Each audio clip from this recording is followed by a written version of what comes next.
If you've never heard the term decolonize but stumble across it on social media, where it pops up via hashtag or meme, the word can raise more questions than answers.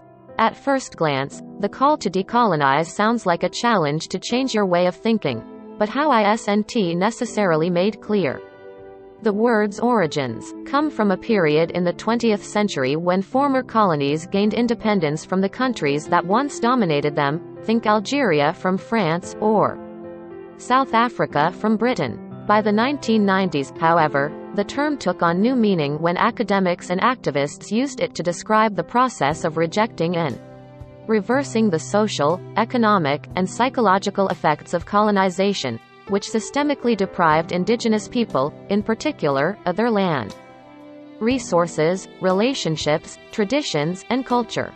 For those who use the term, decolonizing is to recognize the ways colonial power still operates today, to advocate for, among other things, the return of land to indigenous people, and to examine the ways in which colonialism, which emphasizes individuality and the exploitation of labor and resources, has shaped not just our political and economic systems, but also our way of being in the world. It's difficult to pack this much context into a single meme or hashtag, but creators certainly try. TikTok viewers have watched videos with the #decolonization hashtag more than 14 million times.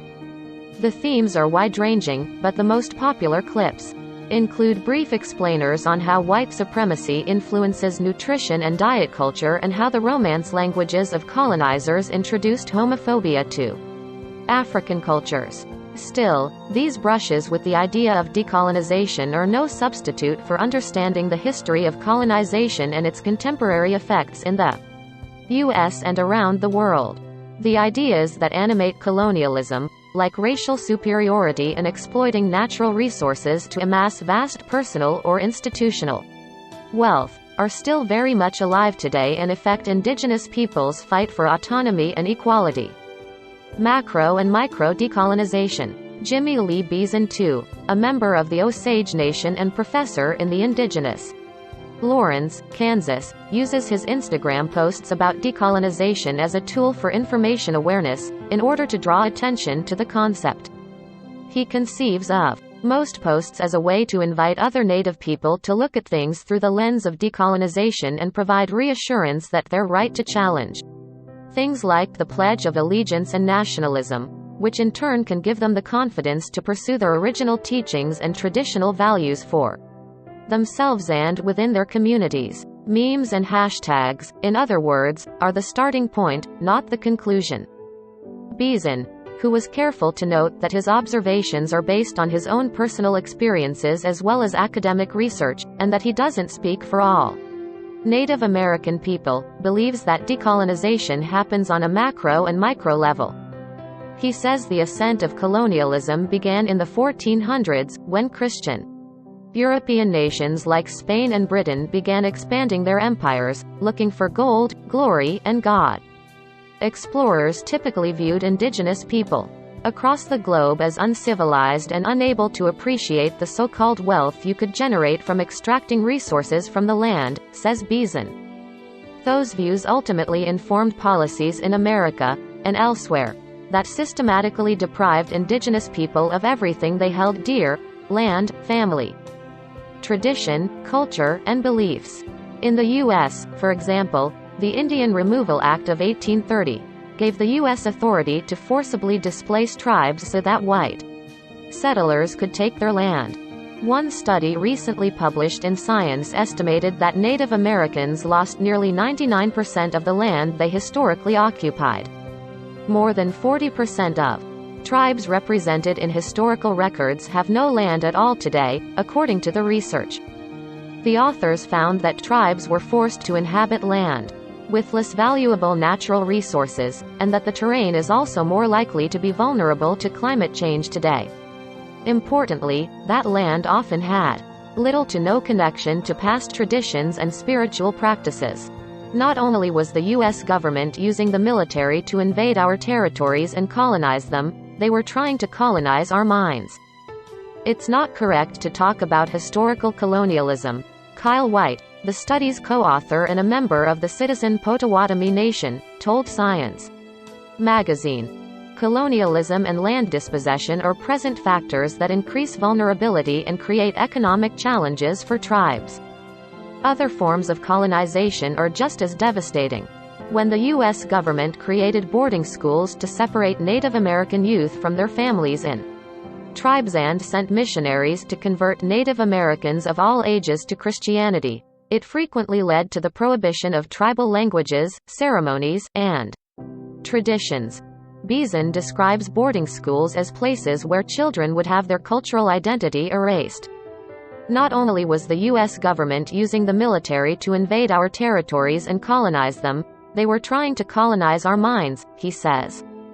In this sense, Beeson says, the micro-effects of colonization happen at the individual level when Native Americans lose their sense of self as it's rooted in generations of tradition and knowledge. For Beeson, decolonization amounts to reversing the process by which Native Americans were stripped of what belonged to them, while restoring, as possible, their land, livelihood, and culture.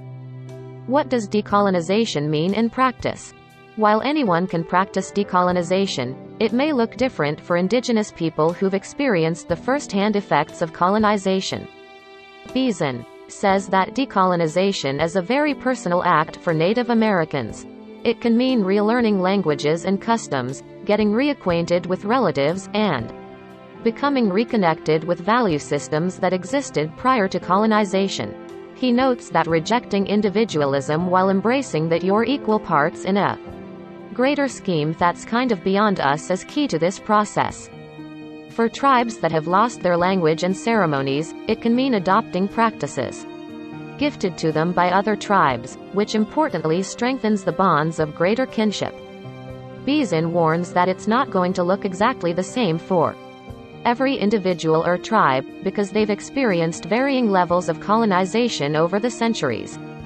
In terms of policy, Beeson says decolonization focuses on issues like restoring land to tribes, fighting police brutality, and resisting the construction of energy pipelines. Beeson says non-native people who own deeds to land that once belonged to tribes can give it back to those communities. Those who don't possess such titles can instead be vocal about restoring land rights by contacting their elected officials, signing petitions, and financially supporting those campaigns. If that sounds far-fetched, there is in fact a movement to close Mount Rushmore and return it to the Lakota people, as well as to give stewardship of the country's national parks to the tribes that historically inhabited that land. Understanding decolonization can also shift allies' thinking about what justice should look like. For every parcel of land that acknowledges its previous Native American inhabitants with plaques or exhibits, like the kind you might see at a suburban nature center, it's worth asking whether the ancestral stewards of those spaces are still fighting for access to their home rather than assuming they've vanished, and consider what you can do to aid them. Beeson says that should start with asking what they need. Resources might include personal connections to help draw attention to the issue and material support like computers in community organizing spaces. Sarah Rose Harper, a descendant of Eastern Band of Cherokee Indians and online community manager of the nonprofit Lakota People's Law Project, recommends this toolkit for people who want to become Indigenous allies. She urgently wants them to understand that colonization is ongoing. As one compelling example, Harper offers the intersecting crises of missing and murdered Indigenous people and the man camps that spring up around oil and gas projects in or adjacent to tribal lands. Research and reporting have linked those camps, which house itinerant, mostly male workers, to violence against Native American women, girls, people, and Two-Spirit.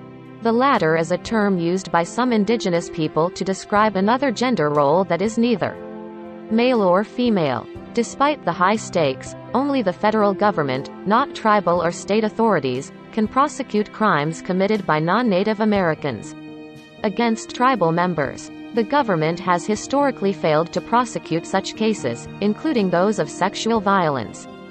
The fight for clean water also connects to these ongoing crises, since energy pipelines are known to contaminate drinking water. Though social media often presents decolonization as a catchphrase for a different way of thinking, Harper says people should consider it as a verb. Like Beeson, she framed her remarks as representative of only her own views, not of other nations, tribal communities, or native peoples. Instead of just liking decolonization memes on Instagram, Harper says people should become curious about the idea, put any defensiveness aside, develop a general understanding of what the concept means, and act in ways that support Native peoples' efforts to secure their rights. If you are passively decolonizing, you are doing nothing to disrupt a power system that keeps people oppressed and disenfranchised, says Harper.